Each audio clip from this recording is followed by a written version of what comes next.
We're halfway there, but oh my goodness, after 23 games in Sky Bet League One, we're not living on a prayer.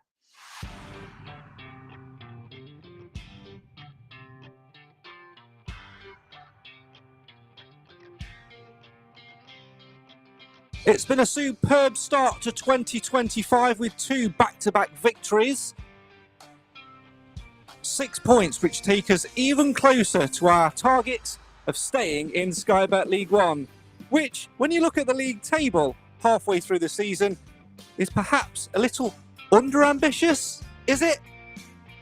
Those playoffs are a little bit nearer than what we thought they'd be, and the relegation zone further away than any of us predicted as well. Tonight we'll be talking all about that as we have a half-time team talk about the Stags' start to life in League One and to 2025 as well. As always, come and have your say on your team on the show for the fans, by the fans. Why? Because Mansfield always matters.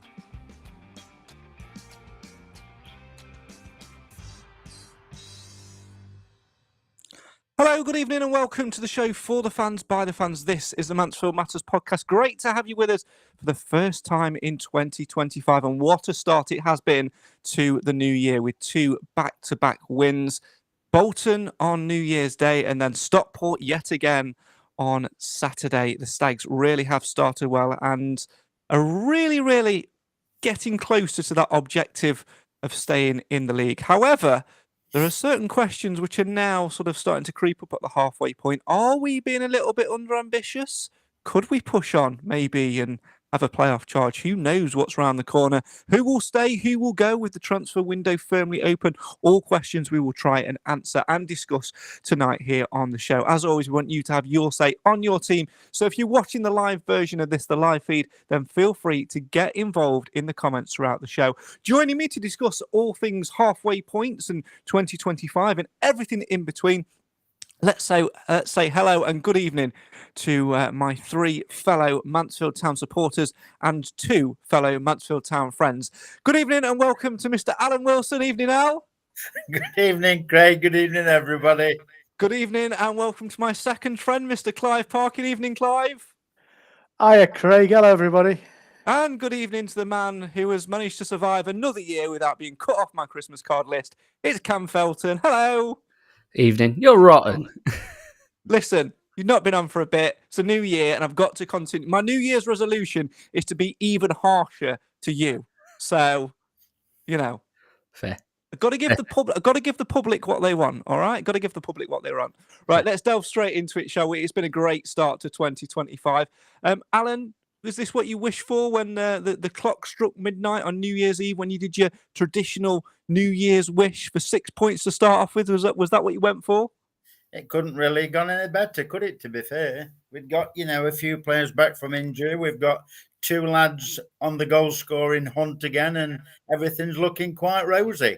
I thought we were certainly worthy of the points in both matches. I thought we played really well. It certainly did, Clive. It's the start that we wanted, but like we said at the very top of the show, it's just moved us 6 points closer to our objective.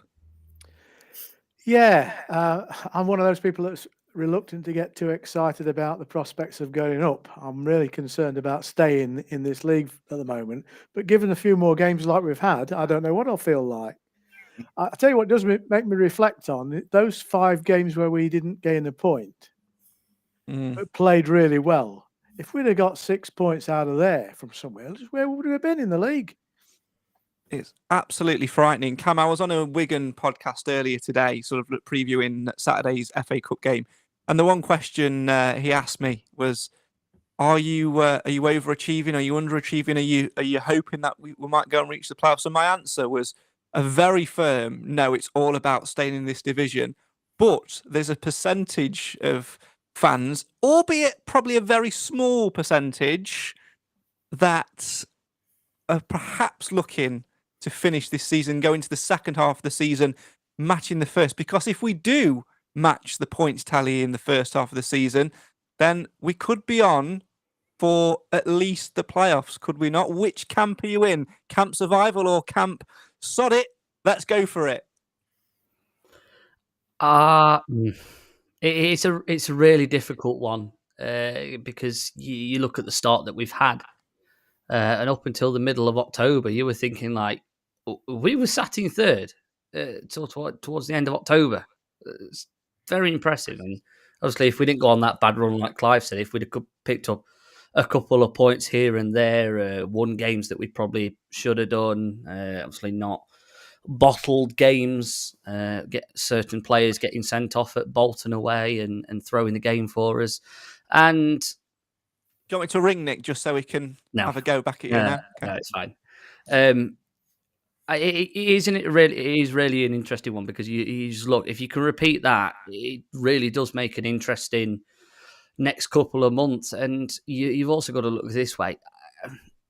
You look at the teams down there at the bottom, some of them have not got a massive amount of points. They've got nearly half the amount of points that we've got. If you've also, you look at it as how much do we need to do to stay up, you look at what they've done in the first half of the season, they've got to double that and then better it to catch us. Same with any of the teams above us. If you are more towards the 40-point mark, you're thinking like, there's no way you're only going to pick up 13 points between now and May. So you've got to be looking up at this point. It is unlikely that we'd go down. There is always a risk because we could, hypothetically, if we lost every game, it is still possible. But I say it every year, don't I? Even when we were fighting promotion, my go-to line was, "Until it is mathematically confirmed, nothing is impossible." And I think very true. That's probably a mantra that we need to be following. Al, maybe. Yeah, I've always said right from the beginning of the season, get to 50 points. I mean, we might not need 50 points, who knows? But get to that 50 points, and then anything above that is a bonus. Plus, a nice cup run would be nice. I think that's the other thing, isn't it, as well? Because realistically, Clive, we all want, as football supporters, don't we, to achieve success. We all, we look at the clubs in this year, and nobody at the start of the season looks at their predictions and goes, what do we want to achieve this season? Oh, we want to achieve a mid-table finish. No club on earth wants that. Not at all. They all want promotion. They all want success. But what is success in the long-term factor of things? Because it is one of those really, really frustrating things which just gets under our skins a little bit and, makes us wonder about being a football supporter and wondering where we can go forward. Can the Stags replicate it? Are we needing to be a little bit more reserved? Yeah, I think I can only speak personally on this, but I'm one of those people that don't like to set myself objectives that if I don't hit them, I'm going to be disappointed. So if I set the bar low, I'm unlikely to be disappointed. And I'm probably guilty of setting the bar low this year and saying, I just want to be in this league again next year. Certainly in the first half of this season, in fact, in the first quarter of this season, I learned something, and that was we shouldn't fear anybody in this league. And we're playing now like a team that doesn't fear anybody in this league. So I'll tell you also, just sorry, very briefly, also what I don't fear is scammers. And I'm going to hunt down these people who keep putting these stupid comments in our live chat. I thought I did quite well to match that when I was asking that question, but obviously not. Don't worry about it, Craig. My benchmark has probably inched its way north, but I'm still one of those people that doesn't like to expect the best. I expect the worst, and if we don't get the worst, then we've done better than I expected. I know that sounds a bit negative, but that's the way. That's 50 odd years of watching the Stags for you.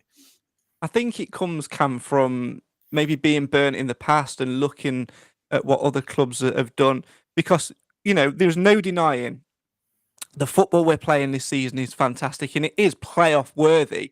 And if we were to finish in the playoffs, it would be a massive, massive overachievement. But if we get to 3 months down the line and we're at the same position where we are now, 3 or 4 points off the playoff places with a couple of games to go, and you're thinking there's a good chance of you doing it, especially if clubs above are out of form, all of a sudden your priorities do change and then you get swept up in the moment of wanting promotion and wanting to get into the playoffs. So it's a really, really difficult thing to try and wrap your head around, isn't it?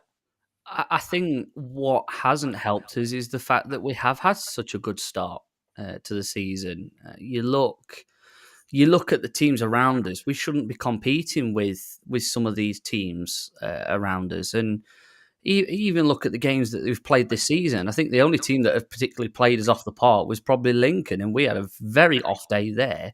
But look at them in the last few weeks; they've really tailed off. So it just goes to show that how fluid this league is, how much it can change, and even just week to week. Cam, I don't think it's fair to say we were played off the park at Lincoln. No, I agree. We were the got best timing in the two teams. goals. We just defended incredibly badly at the wrong times and conceded goals which on another day they wouldn't have had a sniff at. Fair enough. I think they're the only team so far that have deserved to beat us. Yeah, them and Bolton when Hiram got sent off. Oh yeah, that fluke because Hiram's. I mean, we've been incredibly unlucky in play. We've had some dubious decisions against us. That very last minute fluke of a goal down at Adams Park. I mean, you can't legislate for that. You really cannot. And the Wrexham, you know damn well when you play Wrexham, you're going to be playing against the officials as well. That's life. Let's look at some of the comments coming in because I think it's a quite, it's a debate. I'm still reading the one about fibroids and hepatitis. Ever since you deleted that comment, I can't see the comments now. Oh well, I can't help you with that. I can see them though, so that's all that matters. Let's start with this one, Alan, from Jake on who's been in touch through YouTube. DKD 4-4 for Barnsley. Think we could tempt him back if we get into the playoffs? Let's be completely honest about this, Alan. DKD's departure is what's been the catalyst for the success and the position we're in now. I think if we had DKD, we'd probably be scoring goals and he would certainly be up there in the charts, but A, would be at further risk of losing him in this window, which completely then sets you off on a different trail. And B, we wouldn't be playing the system we're in now with the five at the back, which is the one thing other than Dave, which has been the fruitfulness for us. Thing is, DKD went for a reason. He wanted to go. I mean, Nigel alluded to that in one of his interviews. He wanted to go. Fair play to the lad. He's gone. He's doing reasonably well at Barnsley. But to be fair, we haven't missed him. No. We've played a different sort of game. We've got Gregory up front and Will Evans, who are firing like cylinders, pair of them. So, we haven't missed him. Good luck to it, lad, but move on. Simple as. We don't want him back. Absolutely. When we were talking about pushing on as well for, promotion in years to come, I think this comment from Carl probably says it best. I don't know whether it's all going to show on screen, to be fair, but we'll give it a go. Maybe not. It cuts off halfway through, so I'll just read it all. It reads, expectation levels are too high here and have been for many years. All boots on the ground and build. It's a project. And honestly, if we went up by whatever, how much would be needed investment-wise? Millions, or we would be the whipping boys in the Championship. Unfortunately, let's be realistic. Survival is the main target still. I absolutely agree with that. But also, I think what I look at, and this is my explanation on the Wigan podcast earlier when I was asked the question, is it's about what we can gain from it. So going up to the Championship, of course, brings bigger clubs with bigger fan bases, but we still can only accommodate the same number in the Championship as what we could in League One or League Two. Likewise, being in the Championship would theoretically attract a larger number of home supporters or people wanting season tickets. But again, if we got promoted, it doesn't just push a button, which then adds another 5,000 onto our capacity.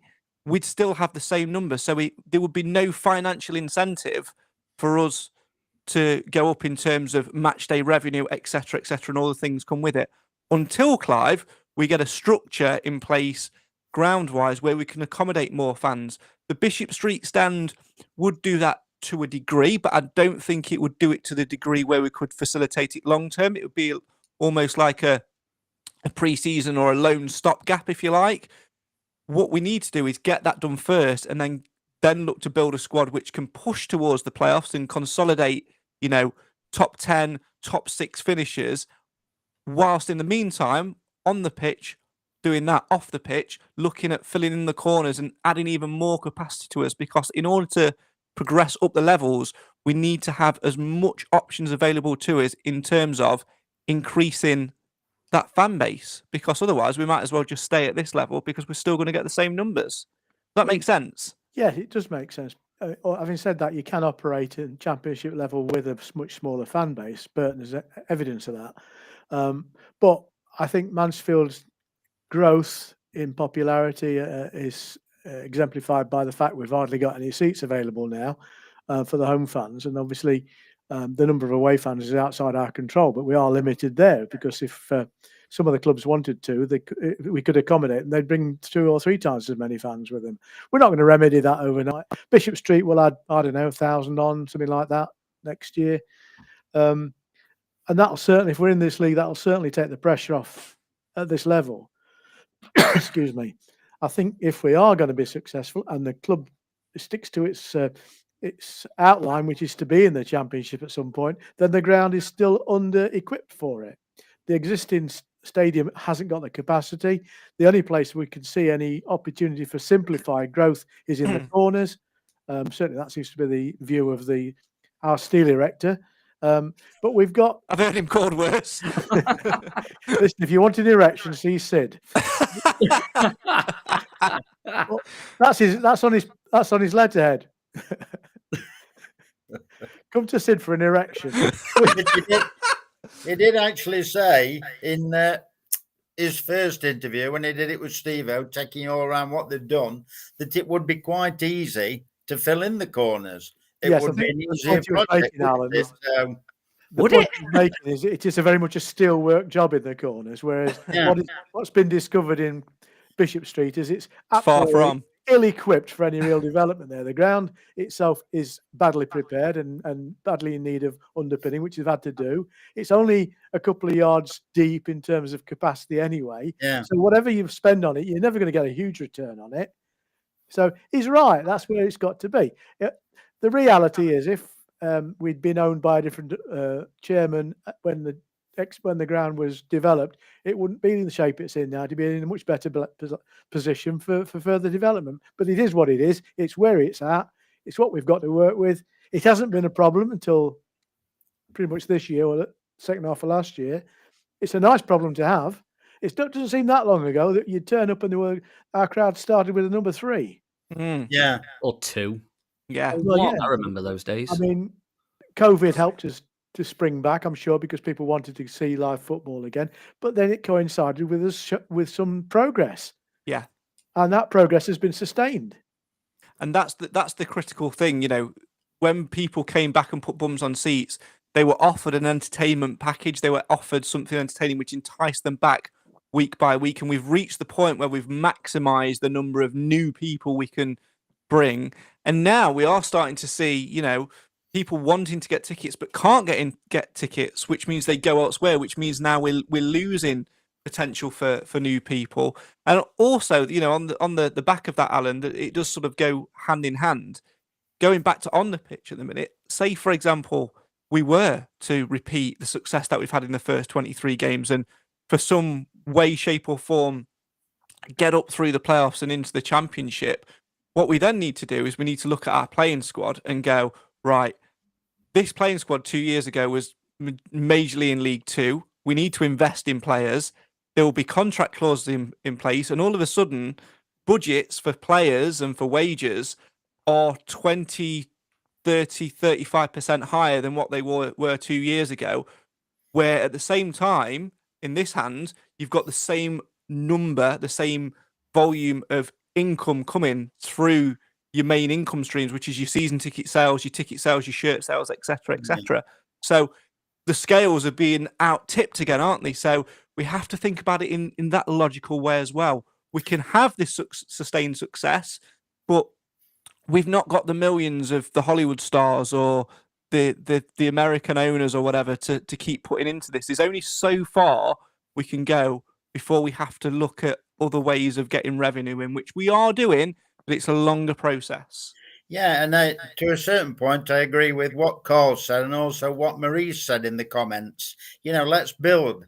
Let's just make a strong foundation in League One. Admitted, if we get the bonus of keep going up, plus the fact it always gets different players. The players that Nigel looked at, just say he'd got a choice of a player that was either Mansfield or Bristol City.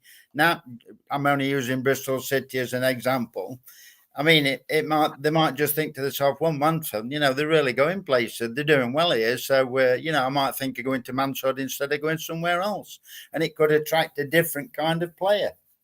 We've certainly got a pulling power, that is very much for sure, which, we'll talk about when it comes to the transfer window. Let's go to some more of these comments because there's lots of them flooding in tonight. Anything you want to talk about doesn't necessarily have to be about, whether or not we should push for promotion or whatever. Anything Mansfield Town related, get it in the comments and we will discuss it here this evening on the show for the fans, by the fans. Lee says, I would like a season where we get the crowds in for every game, make some money and build for next season. Too early to go up. Be great to get into the playoffs, but I don't really want to go up. I think this season, Cam, actually could be that season because crowds are coming in for every game. You look back through our attendances, we're hitting a pretty much a similar number, bar for maybe 10 here, 12 there.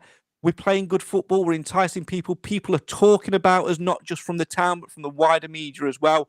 We're surprising a lot of teams, but we also know that whilst we're currently on a good bit of form, we also know that it's only like that where we could go to the bad form and we will struggle. So I think this season probably could be that season which Lee's talking to. Thoughts? Yeah. I get that. I think what the whole thing that we're getting at is the fact that at the moment we are very much at the limit what we can do regardless. We're getting full capacities. Our sponsorships are full. Our shirt sponsorships are full. Most of the player sponsorships are full. Hospitality's full pretty much every week. Football in the community are getting maximum capacity on Mansfield Town Community Trust. Football in the community. Or off, you know what I mean. Got to get it right. Got to get it right. Their mascot packages are full. Their Saturday clubs are full. I've never known anything to be like this around Mansfield Town. You cannot get a ticket unless it's this Saturday when you'd have to pay me to go and watch that at 22 quid. But you look at it another way and... Cam, I'd like to pay you not to come. That's fine by me. I'm not going anyway. I bid £5. Sold. Right. But you look at it another way. Well, I can have your season ticket for £5. No, it's a FA Cup game. So why would you need a season ticket? Well, you just said...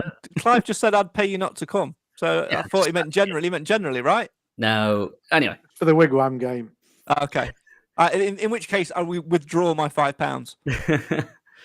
You look at it another way, and like you alluded to, we haven't got a Ryan Reynolds or another member of Hollywood or a ex-NFL superstar to fund us. So you have got to look at other ways, and even looking at a club that doesn't have that, but still quite a wealthy, rich owner. You look at Huddersfield, my old club, for example, 150 quid there.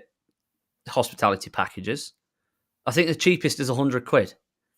And ours is, and that's, I think it's 80 quid for an upgrade for them. You look at our upgrades for hospitality, it's 30, 35 to do hospitality at our place. And that's if you can get in. So we're now on that very fine point of, at what point do the Radfords start upping the prices of everything? Because that's the only way at the moment of current, that's the only way we can get more revenue in is by charging more for what we already offer. And you see, that's the risk though, because then you run the risk of driving people away. Well, you've made the same point, Cam. You've said I'm not coming to watch them play in the FA Cup at £23. So that's exactly the point you're making. Is there will be people who at the moment would be quite happy to pay Stag's prices, albeit it's difficult to get a ticket casually. And if on those occasions they choose to go for hospitality, they can say, I think that's good value. If the owners of the club or the management of the club decide to take advantage of the fact that demand is exceeding supply and put the price up beyond what people feel comfortable with, that will start to kill that golden goose. I think the caveat that what I mean, obviously the FA Cup, because it has to be agreed by both teams. It just doesn't, from a financial standpoint, does it make sense to have 3,000 people at £22 or 8,500 people at £15? I would wager with you that we will get near to our general attendances on Saturday? It'll be 5,000. There's a lot of seats empty on stagstickets.co.uk. Well, then to pick up on your other point, and one that Adam Crump's mentioned on here, is that the casual fan is being disincentivized to apply for tickets because the chances are you're going to get rebuffed because of non-availability. And then, so that potential customer thinks, well, I'll go to the pictures, or I'll go take my wife shopping, or I'll go and see Notts County play, or whatever. Yeah. Then to find that actually there are seats in the ground. And that's because of the strange way they released the last tickets around sponsors and the kids who come in and pay a fortune to wear the shirt for 25 minutes. I mean, there's a lot of spare seats that come at the wrong time. Now, that's all back to the capacity of the ground. We're not going to change the capacity of the ground at the moment, but we can be smarter. You know, down the road at Forest, they're on a crest of a wave and you can't buy a ticket there. But what they have is up to capacity and beyond of season ticket holders, like we are. But their season ticket holders, when they can't get to a game, can sell it back to the club. They don't get a full ticket value for it, but they get something. And the club then sells it to someone who was waiting for a ticket. Now, I'm pretty sure our ticketing software could do that. It can. Because for instance, I can't get to one game this year because I'm travelling north. And I'd like to think someone could use my seat, especially as it's the last game of the season. It might be really interesting. But there is no facility apart from doing it, you know, on some form of dodgy transaction on which the club actively, if they spot that, they actively go against that and do their utmost to block that. I don't know.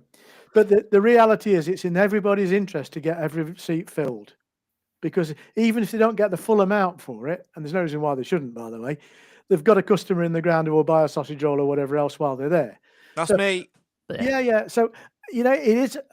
We have to be as flexible as we can be. As a club, I don't think we've learnt the lesson yet. I think we've abandoned a really shitty ticketing system to one that's obviously a lot better and more competent. We need to take it to the next stage, in my opinion. Clive, I think I've just sold you season ticket for Yeah, last game of the season. I think it's sold, Clive. Give Adam a message. You got it. Yeah, well, bid starting at £50. Yeah. No. Listen, I'd be more than happy to let someone worthy have it for no cost at all. Well, there you go. Well done, Adam.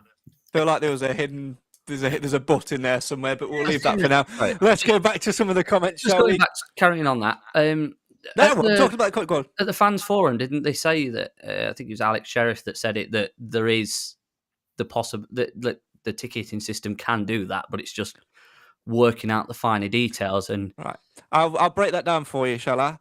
Working out the finer details equals paying more money to the ticketing system to enable it. A little bit like the away points ticket system. There are levels of which subscription clubs get. We had the basic one, then we upgraded it to the away tickets one, and if we do the sell back one, we'll have to pay more money. But Adam's point is perfectly true, though, isn't it, lads? I mean, I go as a season ticket holder and I sit amongst lots of season ticket holders. But there's no times when there's a lot of seats empty because, for whatever reason, those season ticket holders haven't been able to get to the game, haven't chosen to come to the game, or whatever. Now, to me, that seems ludicrous when you've got people banging on the door for a ticket and there are empty seats. So if there are solutions out there to that, they should be looking at it. I'm not saying they're not. I'm saying they should be. I have a prime example of that as well. So the people who sit next to me, dad and two girls, he wants his partner to come quite often. And when my dad's not been available to come to games for whatever reason, I think he's been to like 2 home games this year. Shock. His season I've given them his season ticket because I want it to get used, because I'm also under the thought process that at some point, as we're away ticket purchases, the scanning of the QR code of the season ticket will equal something. I don't know what it will be. I've just got that thing in my head that the uses of the season ticket will count for something at some point. So I always give it to her. Next to them on the other side of me, there is a season ticket seat, which has been sold as a season ticket seat for the past 3 seasons. And not once has that seat been sat in by the owner of that season ticket seat. Whether they're using the season ticket to go in and go into Q Block or whatever, I don't know. But every week it's there. And for whatever reason, it's there waiting for them to, it's there wanting to be used, but the club won't entertain, as far as I'm aware, won't entertain conversations about whether or not that person is using that ticket, which they could easily find out. Because if they're not, or whatever, it could theoretically be sold back. So lots, I'm sure, to think about in that way. Let's delve into some more comments, shall we? Keeley says, I think the last time we were in this league as an Impact, everyone expects us to do the same as before, up and straight back down, but we are worlds apart from before. The club owners and players, the fans' attitude is all different. I'm with you, Craig, on just staying up. I don't care for the playoffs, etc. Not this year. I'd also probably go as far to say actually that next season I wouldn't be that bothered. My expectations will shift from bottom 4 to finishing above the bottom 4 to finishing in the top 10, or finishing the top 12. But again, it would depend on what we've done ground-wise in between then, so that might change. Mark says, agree, fill in the corner and get Sid into gear. I just wish they would add some more construction notices or something to the fencing panels in the Bishop Street stand, make it look less ugly. It is what it is, isn't it? We know it's getting done. I think the fact, I am actually going to give the club a bit of praise for this. I sometimes give them a little bit stick, but the fact that they're doing the regular video updates with Sid is very, very welcome. They're very well done, and Sid speaks with truth as well, which is very good. Hopefully our strong start gives confidence for further investment into the ground. The ground was poorly designed and done on a quick by the former owner. To be fair, he wanted to move, but as we know, the rest is history. Mark says, let's not get too carried away. We will need to rebuild for next year. Don't forget, we will possibly be losing quite a few players due to age. Quinn, Akins, Flint, Gregory, McLaughlin. Not saying all will go, but doubt if any of them will be able to do 90 minutes next season. And to be fair, Alan, that is a fair comment, because there are a couple of names in there that aren't quite up for it this year in terms of 90 minutes either. And we will need to invest in the summer and look at that contracts situation. Stephen Quinn, God love him, he'll probably sign another year's extension, but he's not quite a starter anymore, is he? He's probably good for 45 minutes or just half an hour coming off the bench. Lucas Akins, he's pushing on a little bit now, but he's still probably one of the fittest players in this squad. Aidan Flint, we've spoke about him at length this season. Lee Gregory is probably an anomaly, because I think if he can stay fit, he'll be all right. And then Stephen McLaughlin, again, is either starts or he doesn't. But there are a lot of players who are out of contract in the summer. This is probably the one time where this window in particular will be quite interesting to see if we move any of those on or bring any in, because we tend to build in the January window, don't we, for the next 18 months? It will, and I think Nigel will have all his, like we've always said, he'll have all his fingers in his pies and whatever, and Simon and all the other people all doing their business behind the scenes, and I'm sure everything's sorted, as it were, for January, providing, they can get the people that they want. I would imagine he's already had words with the people that are either surplus to requirements or going out on loan, whichever, and it'll be sad to see them sort of people go. But, every club moves on, don't they? And that's just life. And it's it's as simple as that, I'm afraid. Certainly is. Let's keep the comments coming in. Just be nice to get to a game home or away without fighting every man and his dog off for tickets. Remember the days of getting away tickets pre-COVID? Yeah, I also remember the days sort of post-COVID as well, where we spent 4 hours queuing up for a ticket and you might not get one. So swings and roundabouts, but it's not for everyone, is it? And I guess it just depends on your viewpoint. If you're happy to, if you're not going to be going to every game of the season, it's a tough one. As a hospitality season ticket holder, says Roy, it's good value. We've already sold your season tickets to Adam. What else have we got coming in? Marie says, if you've paid that seat, you should be able to do what you want with it. Quite right. Very, very, very, very true. I agree with that. Bloody more spam. Get lost, the lot of you. Didn't spot that one. I'm gonna buy a gun and go around. Shooting. These aren't real people, by the way. These are clearly bots, which are hacking. I think apart on from Facebook. Clive, Keely's also said the same to Nancy. Clear up. Well, the clue, isn't it? Nancy jail. Do one.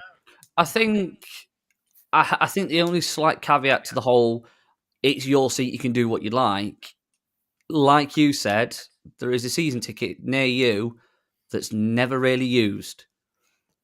Now, but I want to know if the ticket's used, because it's a different thing. Because I get it. If especially If that's the case, then I'm in the part where I'm talking about the part of the stadium which is Q block side. So realistically, if you just brought that seat just to get in and you go to Q block to join the singers, I get it, but I want to know whether it's. I'd want to know same for again, them if that it was breaks used the or terms not. and conditions of your season ticket, to which your season ticket should be null and void, and the club should be able to resell it.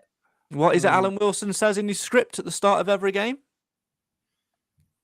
He's trying to remember now. Here at the Wonderful Stadium. He's trying to remember now. It's not exchanged, Al. I'll give you that one. Listen, I don't think we should be bothered about somebody who buys a ticket and then uses it somewhere else in the stadium. If the stadium allows for that, that's no problem, is it? True. But I think it's the principle we're talking about. If there are tickets that are not being fulfilled and there are people wanting tickets, there ought to be a way of putting the two together. That's all I'm saying. Now, those people that buy a ticket and say, I've paid for that seat, whether I come or not, it's entirely up to me. That's perfectly right.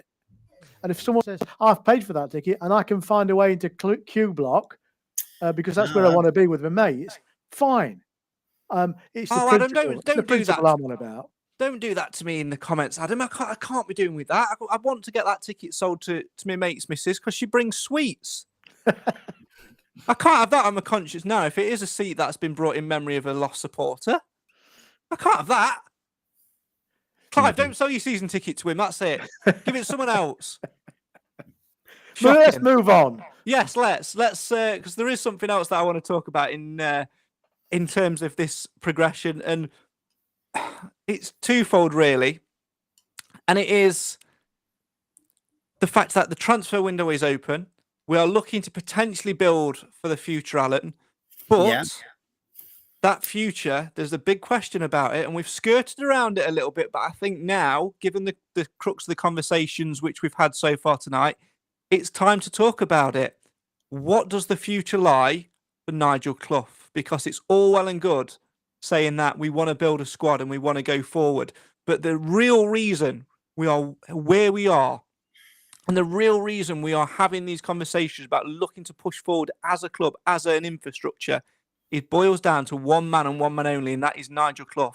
And ultimately, we know he wants to retire, but when?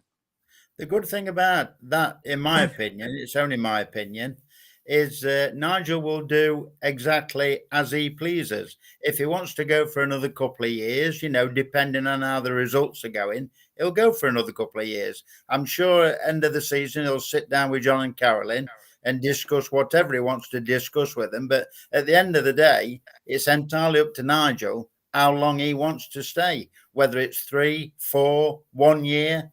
I think it all depends how he's enjoying the job, because you can certainly see, like at the end of the game on Saturday, he's enjoying it at the moment, with his fist bumping and everything else. But I think at the end of the day, it's up to him, Craig. It's the same with everybody, isn't it? It is, but isn't the point, Cam, now we're looking at going back on that comment from earlier about players being out of contract in the summer? Isn't the point now, if we want to look to build across the next 2 years, like Ian's just said there, we need him for at least the next 2 years. Don't we need to get that signed and sealed before we even move on? Because if he's got no intention of being here at the end of being here next season, that's absolutely fine, because we wish him all the best. We'll name a stand after him. He'll be forever a legend and forever loved.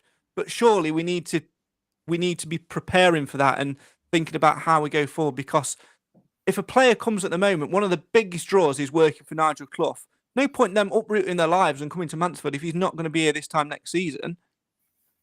It might have already been, sorted, Craig, that we don't know about, because we don't know everything, do we? We don't know anything. No, but you know what I mean? It might have, behind the scenes, it's just say a player wants to come and he has a word with Nigel. Nigel might have a quiet word and say, look, I fancy this for another couple of years, are you going to come on board? Look, the situation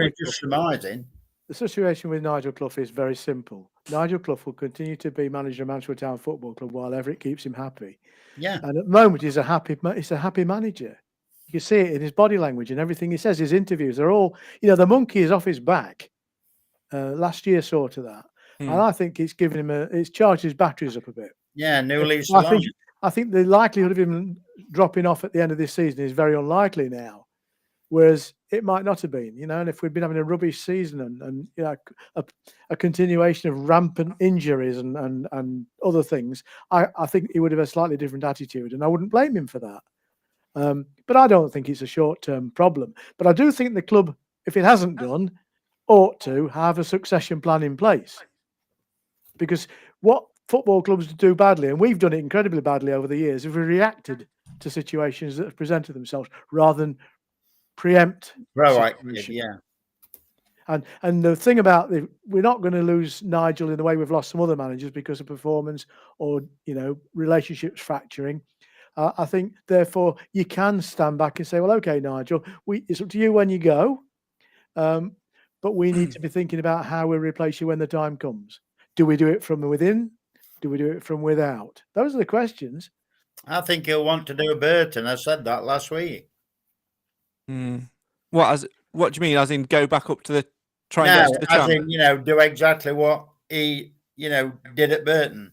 He wants to emulate that, in my opinion. He'll want to do as well as he did at Burton for Mansfield. Because, he got those to championship, didn't he? It's certainly an interesting one. And we'll continue that discussion and potentially what could happen within that and what the plan will be. Because I do feel like it won't just be a clean break. I think there'll be some sort of plan in place. And we'll continue that discussion after this very brief break.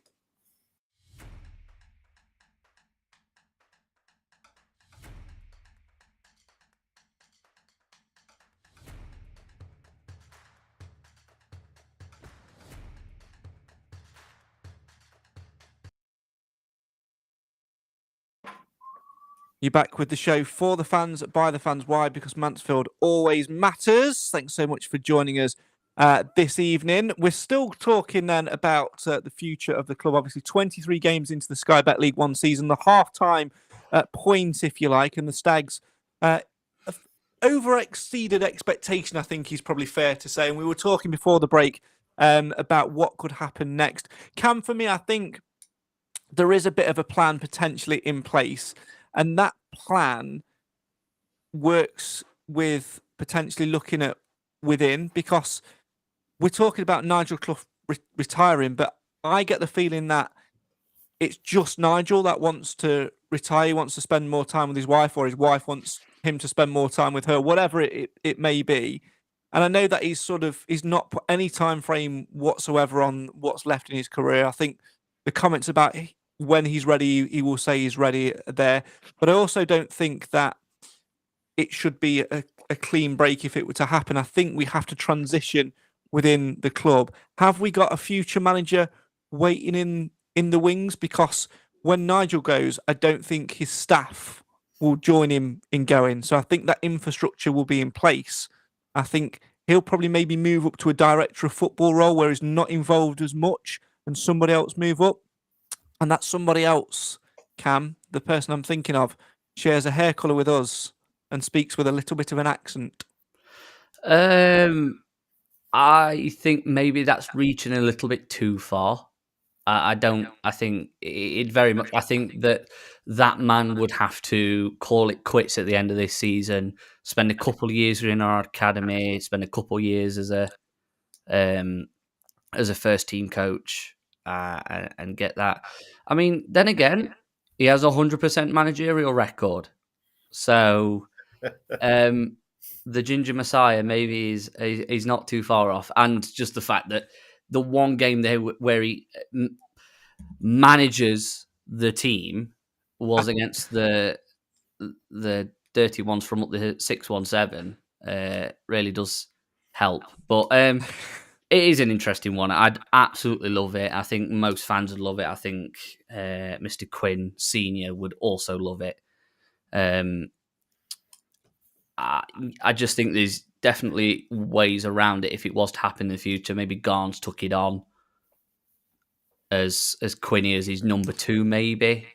That might potentially I be... see it the other way around, Cam. I see an opportunity for someone like Quinn. I'm not going to just hang everything on Quinn. He might not want to do it. But if Quinn fancies being a manager, what a perfect opportunity to do it at a club where you've made your reputation as a player towards the end of your career, and you know everybody. You've garnered respect in the time you've been there, and you've got someone like Andy Garner at your right side to see you through. I think the one thing that springs to mind in that situation, we've been there, done it, it failed.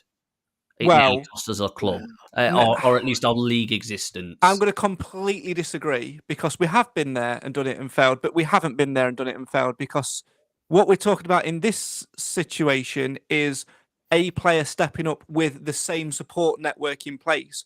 You're alluding to John Dempster, yes? Yes. John Dempster didn't have the support network. He didn't take on David Flitcroft's backroom staff. He didn't take on any of that. It was a complete fresh start, and that's completely different. And if Nigel Clough said, I'm retiring, and Andy Garner, Gary Crosby, Simon Clough, and all of his backroom staff that's been with him for years said, you know what, we're going to go at the same time with you, Gaffer, and then Stephen Quinn was put in charge, this conversation would be completely different, because I would be worried about inexperience. But it's the fact, Alan, that I don't think they will, and I think that gives them a real good opportunity. Like Clive said, maybe not even Uncle Stephen, anyone in there could potentially do it, but I just think he's the natural choice. Doing his badges, experienced player, high level, respectable player as well, and he's clearly got an interest in doing it as well, whereas 2 years ago probably didn't. And that also begs the question, like I said before, whether it's 2 years, 3 years, 4 years that Nigel wants to carry on, depending on how long he's enjoying himself here at the Stags, to bring Quinny in as part of that team, and guide him for them 2, 3, 4 years, whatever, if it is Quinny. Or like you say, like Clive said, it may be somebody else. Could be me. Yeah, who knows? It might be like that whole James Bond thing of who's it going to be? The whole Doctor Who reveal thing of who's the new manager. Hello there, it's me, I'm the Gaffer. You never know what might happen. It could be Alfie Kilgore. Imagine that. Imagine the reveal. Clough. Imagine the scene. Clough's in his office and says, "Garns, I'm leaving. I'm retiring." And the new manager is about to walk through the door now. In walk Kilgore, top off, and Garns just goes, "Oh my God." We all know it'll be anyway. It'll be Alex Scott. Please don't. Oh dear. Right. There's plenty of scope there, but hopefully, Alan, that's not for a long time to come. So I still think, like we've mentioned earlier, Clough's definitely got another 2 years in him, a year at least. And if we can, mould someone, a la Quinn, a la Akins, whoever it may be, into giving them a bit of managerial experience in the dugout, whatever, over that year, that could stand us in good stead. But I think, we've got no expectation this year, and I don't think next season we'll have any expectation either. It'll only be in 3 seasons' time where the expectation starts to rise. The reality, though, Craig, sorry to interrupt you, Alan. The reality is that if we're going to think about Quinn in the context of this, his playing days at this level have pretty much finished now. He's a bit part player as a player now, and I think that's not the way to end his footballing career. So if he's going to move into management, it's likely to be next year at some level. Now, it could be transitional, as you've described. It could be he'll go somewhere else. I don't know. But he may not want to do it. He may not want to do it. He may want to concentrate on his out-of-football activities. Well, you see, that's where why take all the coaching badges if you're going to do that? Exactly. That's where it comes from, because, 2 years ago, it wasn't bothered whatsoever, was he, about, a career after football? He's not going to want to go to he's found the love again. Steels, is he, if he can do it at Mansfield? Exactly, and it just seems ready-made. But that's maybe I'm reading too much into it. Whatever. And remember what we've said on several occasions. One of the successes of our club at the moment, and I'm sure it must be true of other clubs as well, when it comes to recruitment, it's pretty useful to be able to recruit people who already live within an easy commute. And we've done well out of that. And the training ground where it has helped. It's one of the big sells, isn't it? Absolutely. You've got the Clough factor, the stability factor, and the locality factor. Those things have worked in our favour. And even players who have not got locality have bought into it on the other grounds. We've got players in clubhouses at the moment because they don't live locally. But players like Quinn, they don't want to uplift their families now at this stage in their lives. If they're happily living in Sheffield or wherever, they want to stay there. So that restricts where the opportunities are really going to exist. And I think that's exactly the same with Clough, isn't it? That Mansfield suits him because it's an hour up the road. Yeah, it's and that's one of the reasons we got him, I'm sure. 100%, absolutely. But I mean, the good news is, I think, just jumping, and then I'll let you have the floor again, Alan. Sorry. The presence of Kilgore and and the consistent form of Dave has made the difference this year. This since Kilgore's been back, that's what's turned us into a team that could do well, into a team that will do well. And the other good news is, I found a packet of Star Mix. Hey, happy I'm days. sorted now, so I'm going to switch off now, lads, and let you have the floor to yourselves. All right, bye. Look after that. There we go. I can still see you, Clive. You're not doing well. At the end of the day, like you said, at the end of the day, what will be, if he takes he obviously interested in taking his coaching badges, so we'll just say how the land lies. But I'm with you, Craig. I think we've got Nigel for at least another 2 years, at least. Absolutely. And with that, Alan, comes the thought of the transfer window. We'll delve into it more probably in next week's podcast. But we've not made any movements yet, and I would have expected 1 or 2 to go out. But maybe we're holding on until people are available to come in. And I say it every single transfer window. People will pop over the next month. People will pop names in the comments about who might be joining, who we're linked with. Couldn't care less until I see them with a scarf at the One Call Stadium or at the RH Academy and it announced on our social media or our website. It ain't true. It ain't happened. So bugger off. Oh my God. It's time many, hasn't it? We've got this chap, we've got the other chap. He's been seen in Tesco, same every time. Slightly has been going to Portsmouth for the last 6 years that I know of. Slightly concerned with what Clive were doing with those at Starburst then when he had his camera off, but it's a family-friendly podcast. So let's move swiftly on, shall we? This podcast, Cam, has ended up being all about the word expectation. And of course, we take a break from league action on Saturday in the FA Cup. Third round tie, 6 p.m. kickoff because it's on, I think, ESPN2 Plus or something. +-1's next door neighbour's dog or something like that. We're playing a fellow League One side. The expectation surely is to get through. A fellow League One side that we've already beat this season. I think that's going to be the expectation. We've already beaten them once. Why can't we do it again? And you can look at that 2 ways, like thinking, right, we're comfortable, confident.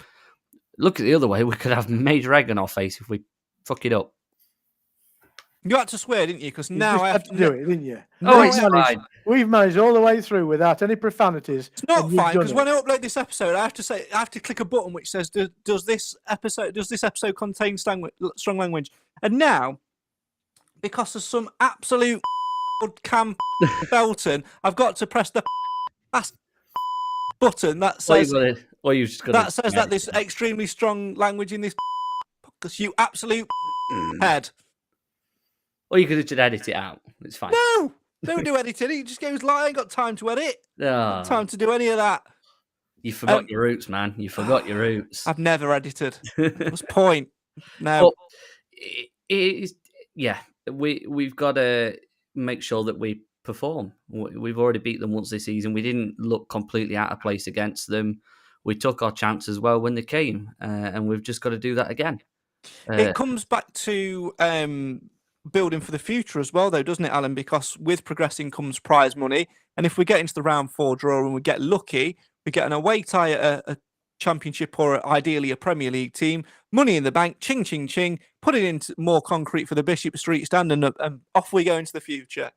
Yeah, it's all positive. I mean, that's why I like the other one that, that nobody seems to like, that you can get. I like it. 10 grand a win. Yeah, £10,000, and then you can finally get to Wembley if you get that far. I just think you should progress in everything that you can do, with the possibility of going even further. And if we do beat Wigan on Saturday, let's look forward to a trip away at Anfield. Who knows if they get through? It'd be nice, Clive. I think we do have to focus on the FA Cup as well, because not only is it about putting money in the bank, etc., for prize money and potential TV deals and stuff down the line if we get a bigger club. But also, we're playing a fellow League One side, and they're like Cam reference. We've beaten them once or already this season. They're below us in the table, and we shouldn't really be going out there to to do anything other than win a game of football. Even if we mix the side up a little bit, we've still got the capabilities to beat them. Yeah, winning is a habit you need to get into and stay with. In a way, I wish it was a league game on Saturday, because I think the momentum we've built up since the turn of the year, well, it's over Christmas and the New Year, is phenomenal, and that would be really useful to get the 3 points. So I'd rather we were playing Exeter on Saturday, if I'm being honest, but we're not. And it's the FA Cup, and as you know, I'm not big on cups, which we don't expect to win. We don't expect to win the FA Cup. It's not a very glamorous tie, as we've already alluded to, but who knows what round 4 will give us if we get through. So we've got to go for a win. I think we'll play a strong side against them, and there's no reason to fear them. As Cam says, we beat them quite well on their own ground. Yeah, we did. They'll be out for revenge, won't they? So they'll be looking forward to it, because that it's their big money tie, just like it is for us if they get through to the next round. So we've got to be on his mettle, but I know we will be. Roy says in the comments, it depends on what teams we're playing. I give a game to George, Ben Quinn Jr., etc., etc. Be an interesting one. And then Lee says, will Nigel be changing a couple of players like Williams in? I'd expect to see George Williams' name on the team sheet, but that's by virtue of the fact that we can name 9 subs. But 9 subs, yeah. But I wouldn't expect him to play. But I think we've sort of covered that. Personal reasons. I don't think we'll see much of him. I think we need to support him off the pitch as much as what we can, and maybe just it's not like we're short on options there. I would probably like to see Aidan Flint given a game. I'm not quite sure I'd risk Dave, which is a big thing to say at this point of the season, because obviously he went off. We thought booked, didn't we? For Saturday, which he was, but then coupled with a bit of a knock, Nigel Clough revealed after the game, Al. Yeah, he'd got some problem with his heel where it was bleeding quite profusely, weren't it? Something with the back of his heel, it had nasty cut or something. So I'm sure if he's 75% there, he'll want to play. I think even if Dave was... We've got Kilgore, we've got Flint, we've got Cargill, who's been an inspiration again over the last 3 weeks. Akins, Bowery. Can we just before I press the podcast predictions... Tracy. Yeah, just before I press the podcast predictions jingle button, can we just have 2 minutes to appreciate Nigel Clough doing a Nigel Clough at Stockport? Because we've not really spoken about either game today, because we've gone off on a different tangent, which is absolutely fine. But I had to throw cold water over myself with 30 minutes left at Stockport, because, correct me if I'm wrong, Mansfield Town's number 9 went up front. Yeah. What in the name of Clough is all that about? Yes, but his strike partner was also number 3. Imagine being Stephen McLaughlin on the bench, right? Going, right, am I coming off on Gaffer? Yeah, you're coming on. Where do you want me, boss? Left wing back? Do you want me to sit in midfield, sit in front of the back four? What do you want? Oh no, you're going up front. What? Who am I up front with them, Gaffer? Jordan Bowery, that centre half that wears number 9. And bless the lads, I'm sure he enjoys playing up front for half an hour. But to coin Andy Garner's phrase, oh my God, let's stick to defending Jordan, shall we? Because at one point he got into the box, nearly had a shot, and fell over in sheer excitement. I think some of the Stockport fans, because I spoke to their own fans forum. They thought that Clough was taking the piss by putting players out of position to play against them. No, we don't do that. But I don't know. Maybe we did in the second half, because we definitely played 2 defenders up front, and we even Clough said that at the end. We finished with 2 defenders up front. Classic Clough, never change, and that is why the man needs to stay. Right, let's do this, shall we?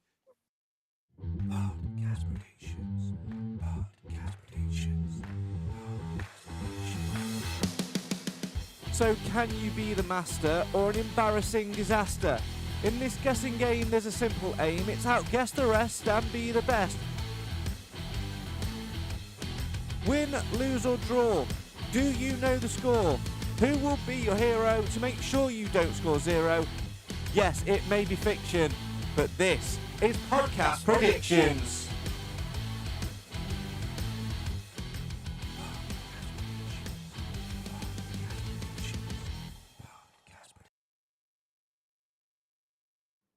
Yes, podcast predictions time, everybody. And a reminder that we don't predict FA Cup games. We only do league games. So our predictions, which we'll do in a minute, are going to be for the Exeter game midweek. So we won't get a chance to do a podcast before then, after the Wigan game, that is. But let's have a quick update, shall we, on the league table.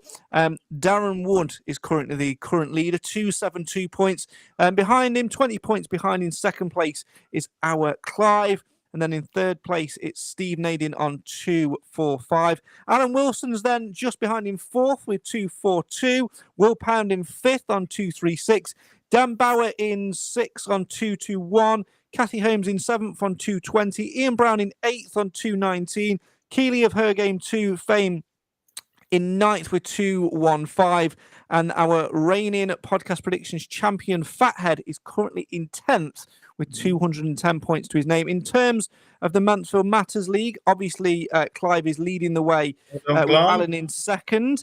Nick of Mansfield Town Shirts fame is in third with 189. I'm in fourth with 172. Jim has finally reached the three-figure mark with 102 in fifth. In seventh is Nathan, who's predicted once and somehow has got 10 points. And then in sixth place is Cam with 85. So lots more work to be done there, lots more points to be won and lost before the season is out. And remember, if you want to find out who's won the week, all you need to do is follow us on all things social media and we'll tell you after the game. Right, let's get predicted, shall we? Of course, we're doing the Exeter game, which takes place on Tuesday night. And I think, Clive, you're going to go first because you're going to be the only one out of us all that's going to be making the long trip and getting the customary free brew, which Exeter give away to all travelling fans. So what's your prediction for Exeter on Tuesday night, please? Exeter City 0. Mansfield Town 2. Win 2-0, and your captain? Lewis. Aaron Lewis. Alan, you're up next.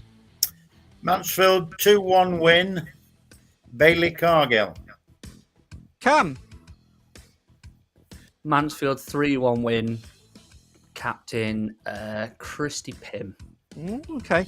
I'm going to go for a narrower game, but I am also going to go for a win. 1-0 win, and I'm going to go for Will Evans. If you want to play along with podcast predictions, you can do so. The link that you need is in the description. You must enter no later than 1 hour and 1 minute before kickoff. On your selected games, you can do all the games for January, and you can change it as many times as you like, by the way. But it'd be the last prediction you entered, which is the one which counts. Very, very briefly as well. No points available for it, but let's just do it anyway. FA Cup prediction, I'm going to say 3-1 win. Alan? 3-0. Win? Yes. Oh, yeah. Clive? 2-1 win. Cam? 1-1 draw. Penalties? Yes. Oh, and who's going to win on penalties? Us. Ooh. Of course we have, because we've got Christy in the middle of our goal. As always, if you want to play along with podcast predictions, like I say, the link is in the description.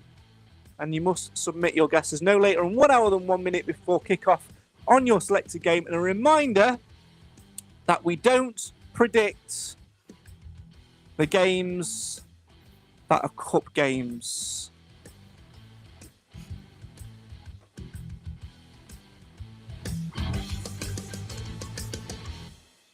Right. Keep your comments coming in. Have your say on your team if you wish to do so. We'd love to hear a little bit more from you tonight. Anything that you want to talk about, you can do so. Get involved. You've got a couple more minutes to send in those comments and those questions. Can we have an updated table, says Marie. Olivia wants to know where she is. She guessed the correct score in the last two games. I'll do a proper updated table because I know last time I put the full table on, didn't I? I'll do a proper one, I promise, at the end of the month. Please remind me to do that. I just have gone off the email and can't find it. So I will do that for you at the end of the month. So make sure you follow us for that one. Very quickly before we get in towards the end of the show, transfer window is open. We were speaking about it briefly before, Clive. No departures yet. Are you surprised that a couple of players haven't been moved on? Not really. I don't think the players that we'd like to move on are going to be the first choices for a lot of clubs. We may not move them on. But the good thing is, as a club, we're not desperate either way, are we? That's very, very true. We'll talk more about the transfer window probably in the next couple of podcasts as we go on towards January, because anything can change in the blink of an eye. Right, new year, same old podcast. Content loading. Selecting game. Game selected. Players stand by. What's in Craig's bucket? Yes, we are in 2025 and the content keeps loading. Clive, you should have just left. And we are going to play another round of What's in Craig's Bucket. Just a reminder that it's my birthday in a couple of weeks' time, and if you think that these games are poor now, you wait till what happens then. Right, we're going to play a game of What's in Craig's Bucket. I've got an item relating to something we've spoken about in tonight's show, and you have got. I'm going to give you 4 questions each to try and figure out the item, and the person who guesses correctly will get a point on the overall series games leaderboard. And I can tell you that at the moment, Nathan's got 2 points, Cam has got 4 points, Jim has got 2 points, Clive has got 5 points, Alan has got 4 points, and Nick is in the lead with 9 points at the moment. But Nick isn't here, Jim isn't here, Nathan isn't here. So the only people that can win points today are you 3. You know how What's in Craig's Bucket works by now. 4 questions each. I can only answer yes, no, or maybe. I'll give you some hints. And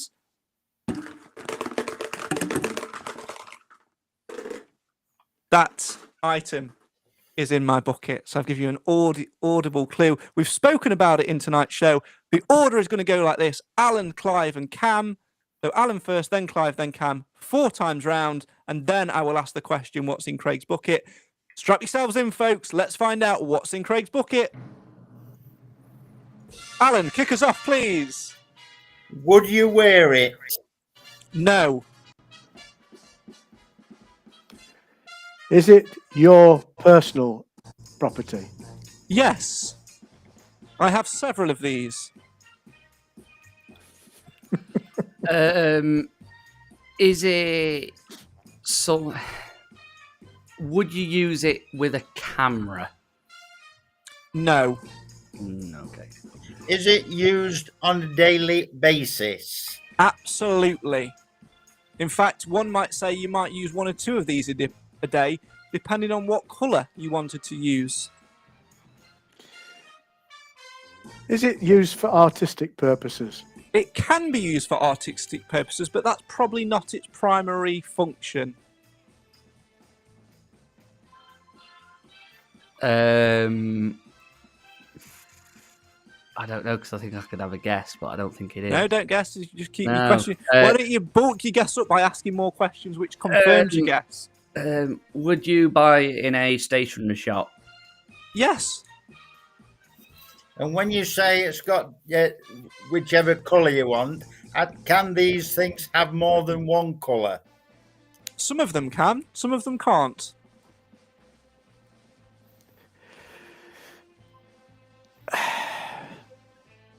Do you use it in your hand? Yes, and you can use it in your left hand or your right hand if you're feeling adventurous. I need both. Come on, Cam. I really don't know without giving it away. What I think. But I feel like you've probably got what it is. So Yeah. I am going to ask the question, what's in Craig's bucket? I'll come to same order. I'll come Alan, Clive, and then Cam. So let's find out, shall we? What's in Craig's bucket? Alan Wilson, what do you think is in Craig's bucket? A pen. Clive Parkin, what is in Craig's bucket? A magic marker. Cam Felton, what is in Craig's bucket? I'd have said a biro pen.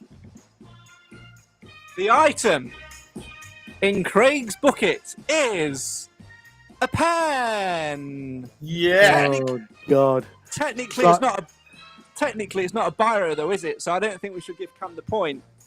But technically, Clive also said marker. Well, he's not getting a point. Yeah, he's not getting a point. Yes, He said marker pen is wrong. I just said a pen. Isn't yeah. a biro pen just a ballpoint pen, though? I think you're splitting hairs, Craig. Give him the point. Thank you. You do know I'm not giving you the point, right? Because you said magic marker. Give me the point. You can have some Haribos. 10 points for Clive, 1 point each for Alan and Cam. Jumps a good one. That's what's in Craig's bucket this week. And that will return shortly. Bonus point if you can guess the link to tonight's show. Alan. Consult Jeanette. I think she should get a point as well. Pardon? Something to do with the signing. Cam? Yeah, we were talking about signing new contracts. Clive? I think it has another use. I think you clean your ears out. 2 points for Alan, 2 points for Cam, and no points for Clive. So that's the 10 points I'm giving him on the side for the Haribos. Yes, the link to tonight's show was Nigel Clough signing a new contract, please, and the transfer window being open. So there you go. Also, that was another good one from the game, missing a pen from Saturday. Very good. That wasn't the reference, but No, do you know what? I completely forgot about it. So there you go. Give the gate some points. That concludes what's in Craig's bucket. It was a pen. More highbrow content like that in future weeks. Right, let's round off tonight's podcast, shall we? Focus on Wigan on Saturday at One Call Stadium. Do you think Clough will make many changes, Alan, or do you think he'll try and keep with the consistency of where we've been? I think most of the players will be there. There might be the odd 1 or 2 changes, like you said. I think Aidan might get a game. I think he might leave Alfie in. You know, people that need the minutes in the tank. Maybe Macca off. But, you know, whoever plays, when we've seen the teams lately, you know, you think, oh, that don't, you know, and proved you wrong. Just seem to get better and better. Don't matter what 11 he puts out, they do a job. I'm playing a game now, Cam, where I look at the team sheet and go, guess the captains. We've had 70,000 different captains this season. But George Maris one came out of nowhere, didn't it, the other week? Yeah, he did. Yeah. Played well, though.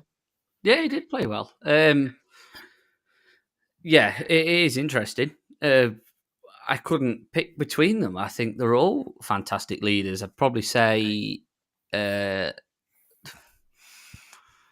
favourite out of the lot would probably be Lewis Reed, purely because of the position that he plays. He plays more around. Covers more of the pitch. He can get his voice heard a bit better. But I also think because he's a little bit of a hothead, maybe it marks him down a little bit. But we did have Captain Macca on Wednesday. So, yeah, weird. But trying to keep my microphone. It's all good fun. Clive, obviously, we are taking a break from league action. Do we need to be conservative in the game against Wigan with the trip to Exeter on Tuesday night? Because that is not an easy place to go on a Tuesday night. It's a long, long journey. There'll be a stay over, I'm sure. We won't probably have much time for training. Then we have to get ourselves up and again ready for Saturday and my birthday. I mean the visit of whoever's coming to Wickham. Currently the league leaders. If at the end of the day you had to choose which of these 2 matches to invest most in, it would have to be Exeter. And if Nigel Clough goes along that thought process, then he'll play his stronger team on Tuesday night. But Alan's point is valid. We haven't got a weak side. When everybody's available, we've got 2 strong sides. He will be mindful of rotating the squad around because 2 games in 3 days is always a challenge. And I think he's also, to pick up on Alan's point, he'll want to reinvest in people who haven't had much pitch time lately, people coming back from injuries, etc. So I don't think ultimately it matters as much to lose on Saturday as it would feel coming back all the way from Devon without anything on Tuesday night. So emotionally, I'd sooner him play the stronger team Tuesday. If that means playing the slightly weaker team on Saturday, I can live with that. Yeah, absolutely. Again, because it's all about, sustainability and staying in this division and sort of pushing on. Alan, this is the first podcast of 2025. We've reached the halfway campaign, the halfway point of this campaign. What are your final reflections on that first 23 games, and has your objectives changed now we look ahead to the final 23 games of this season? No, my objectives haven't changed one iota. I still want us to get 50 points. Anything over that is a bonus. And let's just carry on in the same vein that we have been doing. It's been pleasurable to watch. The crowds are up, everything. There's a buzz about Mansfield Town at the moment, and long may it continue. I've just seen this pop up from Ian in the comments. Is Wayne on loan? Yes, he is. Personally, I'd look to send him back. I'm sure we'll talk about that more next week when we talk transfers. But dropping off in Devon on Tuesday. Going back to that question which I just asked Clive, I'm going to ask it to the both of you as well. Halfway point, reflections, and hopes for the final 23. Who first? Clive. Sorry. Reflections for this half of season. We've performed better than I expected. And I'm happy to be able to say that. We were so much closer to survival than we might have been. If that sounds negative, so be it. Absolutely, I think it's a worthy thing to say. Cam, what about you? No one cares. Absolutely, no one cares. 2025 should be the continuation of the gag where I ask Cam a question at the end of the show and then boot him off the stream. Why? Because it's the best thing to do. Right, thanks so much for joining us tonight. Really appreciate your time and you joining us. As always, you can send us comments, questions and opinions during the week.